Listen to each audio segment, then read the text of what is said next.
Writ of habeas corpus. The first writ which can be issued by Supreme Court under Article 32 and by the High Court under Article 226.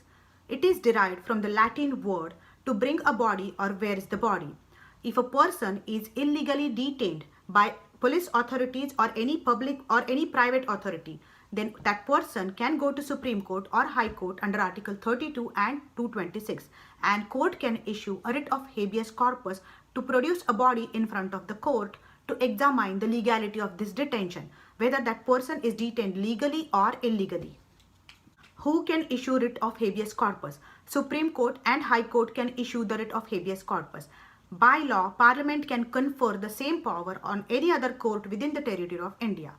Question number 2. Against whom habeas corpus can be issued? It can be issued against the detaining authority, public or private.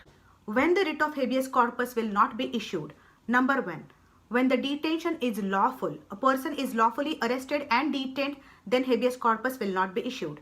Number 2. When the detention is done by competent court. Number 3. When the proceeding is going on for contempt of court or contempt of legislative process.